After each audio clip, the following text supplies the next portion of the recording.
انا دلوقتي اقول لكم موقعي بالتحديد. هو فعلا ده جبل طارق، والحته اللي فوق دي هي اعلى منطقه، بس انا دلوقتي في اكتر منطقه جنوبيه في اوروبا كلها، او اخر نقطه من ناحيه الجنوب، او من ناحيه المضيق جبل طارق نفسه. انا على اخر حته في المضيق، يعني لو المضيق اهو انا في الحته دي واللي هي اخر نقطه في اوروبا.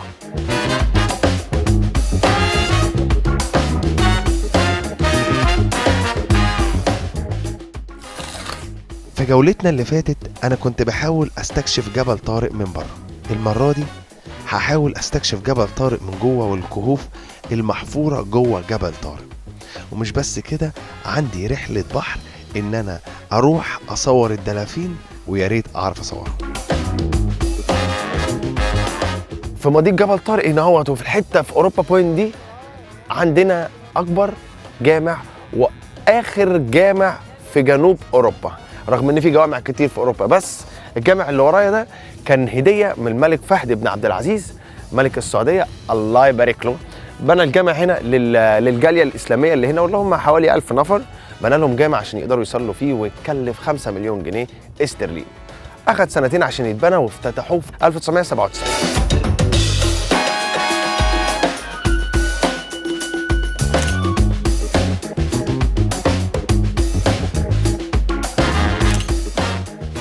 اخر حته خلاص، بعد مني مفيش حد. فعلا البحر امامكم والعدو خلفكم، ويا تحاربوا يا تتطحنوا، يعني بمعنى اصح هو ده مضيق جبل طارق. وهي دي اللي قدامنا، الجبل اللي قدامي ده اللي انتم شايفينه ده جبل المغرب. والمغرب هنا هوت، مش بس المغرب، جنب الجبل شويه في منخفض كده هوت، وبعد كده جبل تاني صغير. المنخفض ده مدينه اسمها سوته.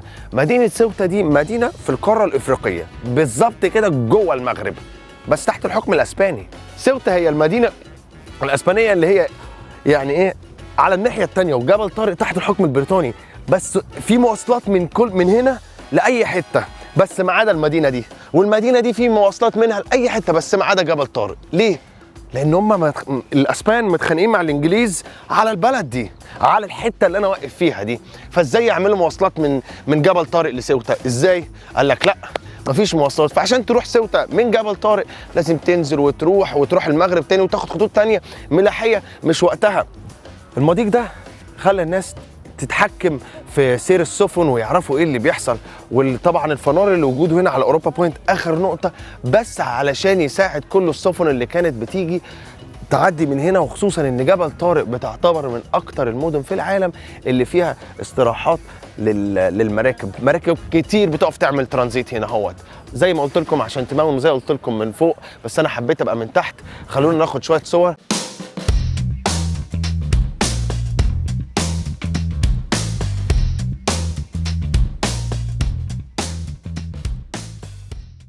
جمعتنا ان احنا النهارده هنقابل كارل، واللي هو مرشد سياحي هنا اهوت وابن البلد. كارل, how you doing? Hi, Mico.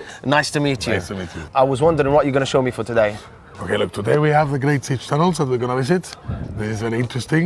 It was done by hand in the 1782. Wow. Sledgehammers, picks, crowbars and axes. Carved. Yes, by hand, okay. And it's a total length of 382 meters. No. We're going to go out to the sea. I love We're surprises. going to go out in a boat and we're going to see dolphins. No And way. you're going to get the spectacular views of the Rock of Gibraltar, because if you're out at sea, just imagine how spectacular you see the rock. You see the whole rock from the back. Exactly. What we're going to do now is the Great Siege. This is the most admirable one that Gibraltar has, and the most spectacular one. It was done by hand. It's the most historic one. It's the first one ever done. It was done in 1782.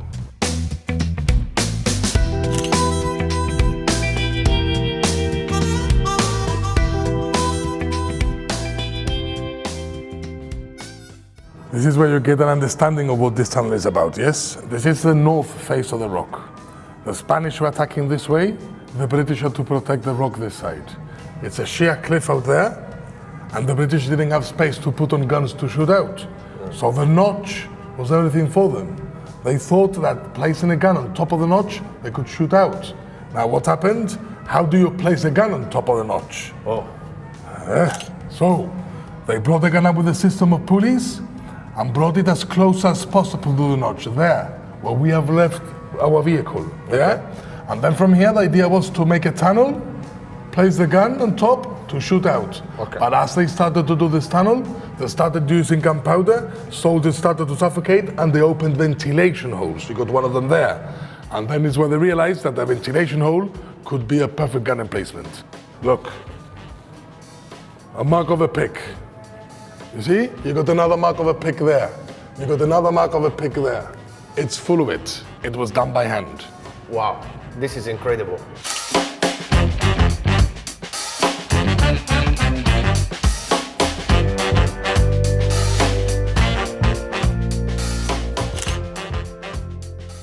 I can see the sea from here, but I'm trying, it's too light outside, I can't take the picture. But what is it? Is it here?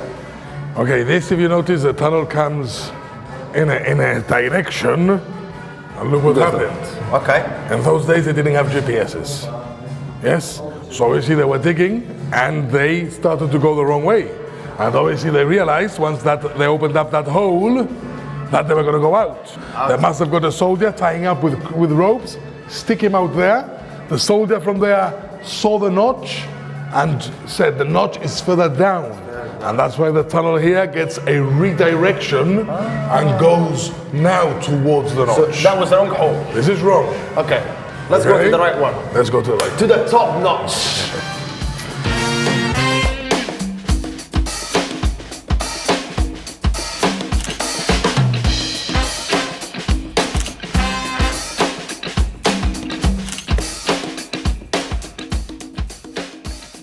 And this is St. George Hall. Exactly, St. George's Hall. Okay, so here we are in the notch now. We're under the notch, exactly. Under the notch. the notch. Inside the notch. Exactly. Not on top like they intended to. No, this now, look at this. One gun on the top, 7 guns here now. This was 7 times more effective than what they had planned. So they wanted one, now they have 7, and actually it takes more. That would have happened in the fire, yeah? Exactly. This guy would have ordered these guys to fire. Okay. Yes. And it would have happened the same process. Now they can actually have more people running all these 7 guns. Exactly, 7 guns, 7 different angles, much more effective. Of course, like kind of 360, kind of. Exactly. But if there was on top of the notch only one person, and he would be exposed to the air. One person exposed to the air, one team, gun has to be moved if you have to fire. These guns now are all stationed, all at different angles, so that's it. You don't need to move anything. Exactly.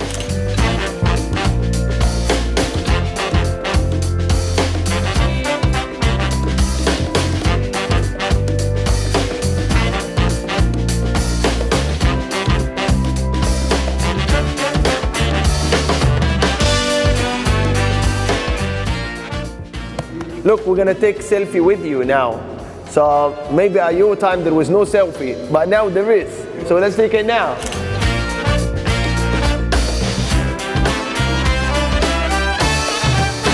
We'll go up. They shoot with guns, I shoot with camera. They do destruction, I do photography.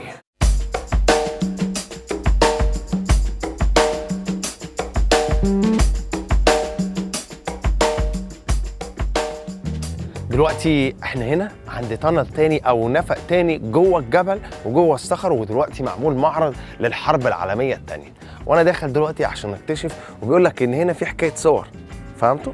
الصور هنا من ايام الحرب العالميه الثانيه بتحكي التاريخ وبتحكي اللي حصل. كم جوه.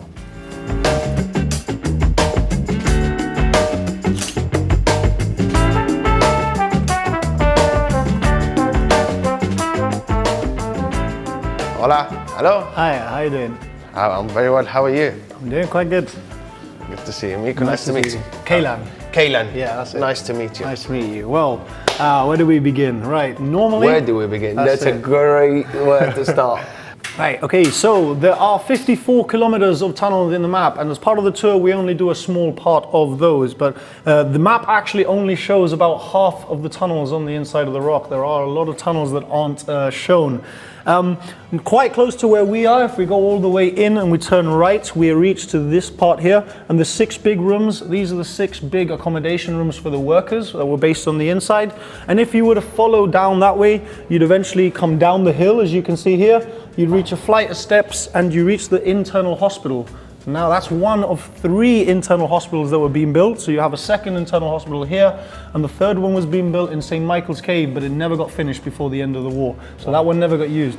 But during the Second World War, you had 2 internal hospitals being used, as well as the 2 outdoor hospitals. But these hospitals were dedicated towards the army and the military that were based here, essentially because there was not much of a Gibraltarian population on the rock, and this is because they got evacuated very quickly early on. The main use of the tunnels would have been to provide a bunker system for the local population, for about 16,000 people, but the way that World War II panned out, they actually decided to evacuate them, like I said.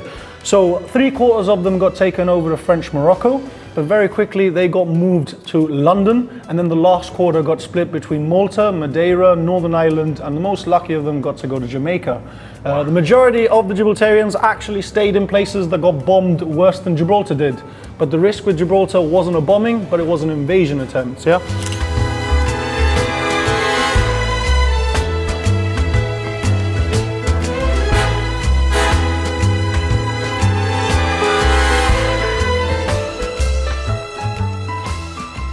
This is shooting from the mountain? No. Okay, so you see this? This is during the celebration when capitulation of Italy, right? So the main bombings that Gibraltar took were from the Italians. We only got 2 bombings from the German, and we got several bombings from the Vichy French. But the main bombings we got from the Italians. So when the Italians capitulated, there was big celebrations here. What you can see here are searchlights. Right? And in England, it was common for after 9 or 10 o'clock, all the lights in the city would be taken off.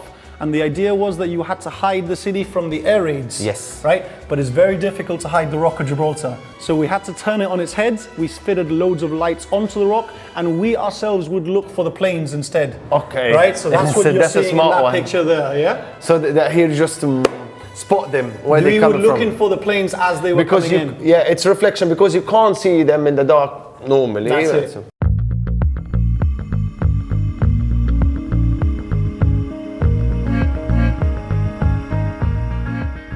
Right, so ahead of us you got several photos, but these have been very specifically selected, and you got to understand the circumstances under which they were produced, right? So it's important you understand from the very beginning that they are 1940s military propaganda. So each of the photos have been very carefully selected. You've got your surgeon's ward, you've got your accommodation, you've got your medicine cabinet, you've got your storage, and you can see them as well having fun playing games on the inside. This is where you really realize it's propaganda. Unlike these 2 photos, this one you can see your nurses are just watching your workers. You can understand the situation's a bit exaggerated, but my favorite one is this photo where they're playing cards. It makes you forget that they're working 16 hours a day of manual labor. So you can imagine that it wouldn't have been quite this nice, and especially the bedrooms. We know from their hygiene conditions that they were very bad, right? And they had rationed water as well as rationed food, so they wouldn't have had very, very good conditions on the inside. They were being given 2 weekly saltwater showers. So there's 5,000 men, and they're not even showering in fresh water. And on top of that, they're hot bunking, so they're sharing their beds between each other.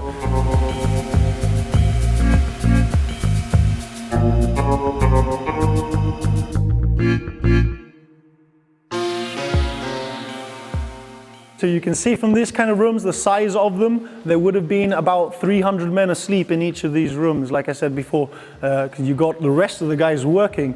And obviously you can imagine, if you listen closely, you can hear the droplets of water falling on the Nissan huts. It would have driven everyone crazy because it's constant. But then you have to remember that the noise of the drilling is also happening all the time. So it would have been quite troubling to get to sleep on the inside here. This is a hospital exhibition, but the room in fact was the accommodation. The trouble is that I can't take you to the hospital, so that's why they put this exhibition in this room. حلو جدا ان انا اجي اخد هنا رحله استكشافيه لوحدي، ان انا اقدر اشوف كل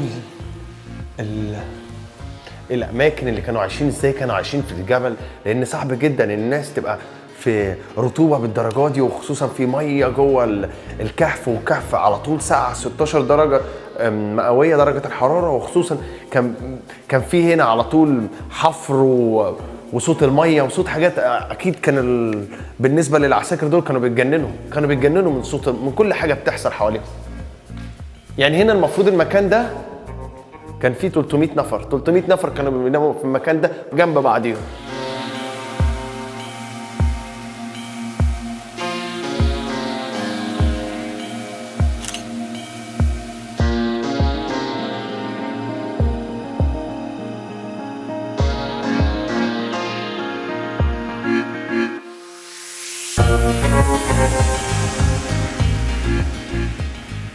Impressive set of tunnels, especially under the circumstances, the pressure, so many men that were involved, you know.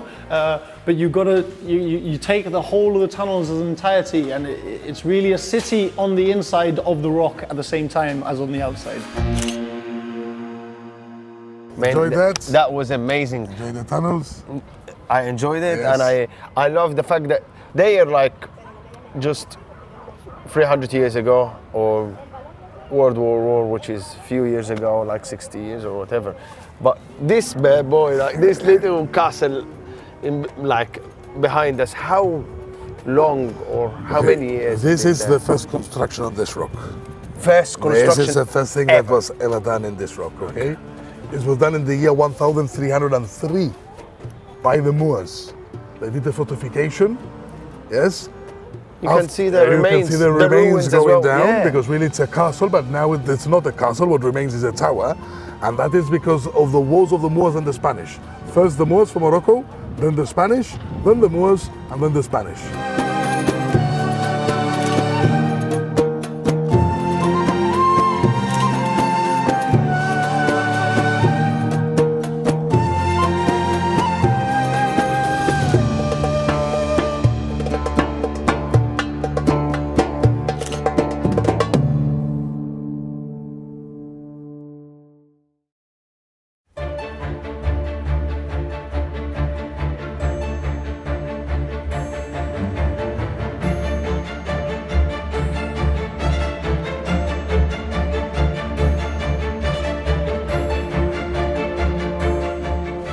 Okay guys, nothing will happen, all right? But just on a health and safety feature, should anything happen, we got the life jackets under the seats, all right? But not to worry, the sea's calm, it's a very safe boat.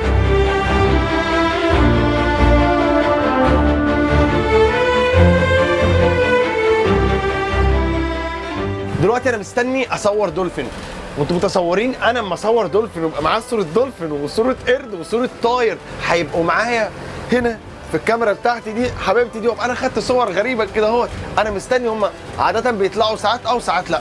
فاحنا هنا عند المحيط الاطلنطي في 3 خلجان بيعيشوا فيهم 3 انواع من الدلافين، وانا مستني واحد فيهم يطلع ابوس ايده، يطلع اخد له صوره يخش ينام تاني.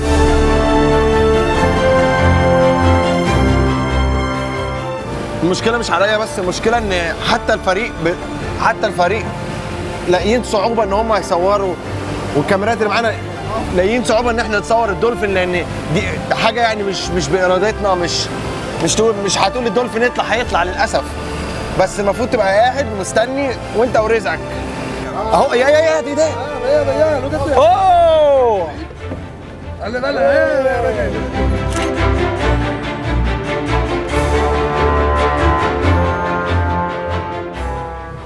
ماي جادنس، دي عمالين بيطلعوا من كل حته،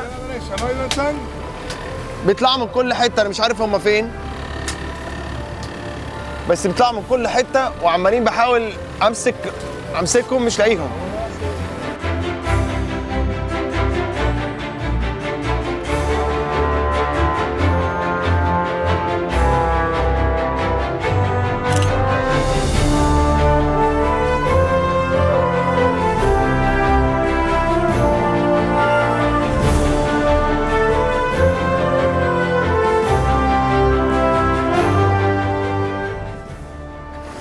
Whoa! Great shot!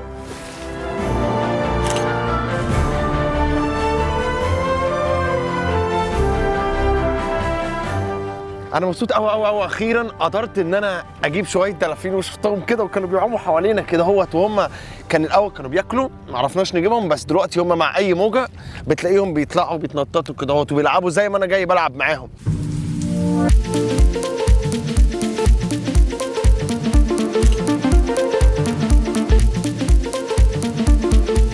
في خندق بيوصل لنفق، والنفق ده بيوصل في الاخر مخرج من هنا في الجبال، كهف صغير، واللي هو في حاله الطوارئ القاده الكبار بس اللي بياخدوا وكده ويهربوا، والباقي الله يرحمه بقى.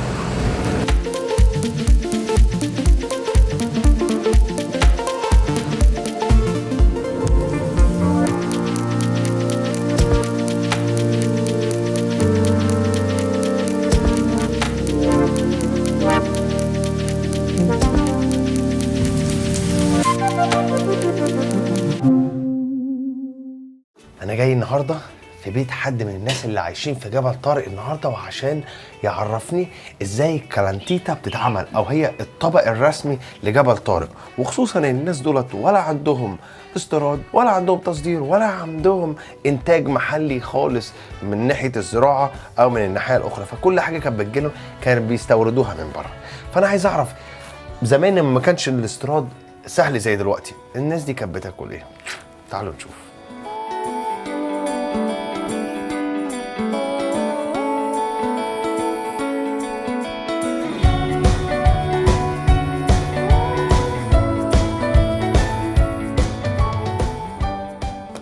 Hello. How are you? Very well, thank you. So a little bit about the dish. What is it made? Made from chickpeas, yeah? From chickpeas. Just chickpeas, yeah? That's all it is. Chickpeas. This is the powder that you saw. Okay. Ground chickpeas. Garbanzos. Hummus, yeah. Hummus, that's Yeah, right. That's hummus. Exactly. So chickpeas are done on oil, and that's it. Oil, water, salt and pepper. And that was the main dish for the Gibraltarian for a long time. Yes, this They has been survived the with that. main dish. It's the Because it base. was cheap and it's got carbohydrate. Yes. It had oil, which you need as a mineral, Yeah. the salt and the pepper and the water. The word calentita means nice and warm. Okay. I think it really comes from keeping your tummy nice Yeah. and warm, Yeah. especially in the winter when it's cold.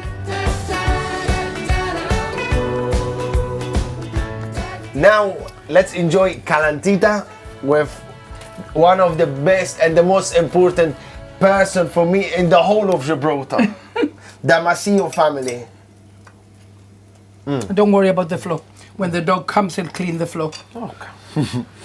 Wow, it's very nice actually. Considering it's very, very, very basic, Very basic. but it's super nice. I love the salt and Pepper. It's just giving it the right flavor. Yeah.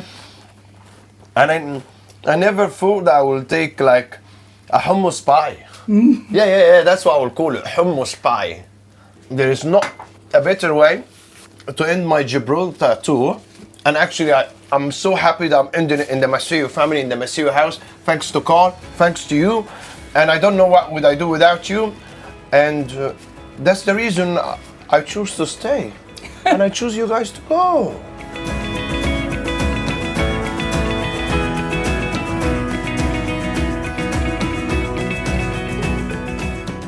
ومن احلى الحاجات اللي عجبتني في جبل طارق ان انا قدرت اخد صورة لجميع الحيوانات اللي موجودة في جبل طارق، ايا كانت جوية برية او بحرية.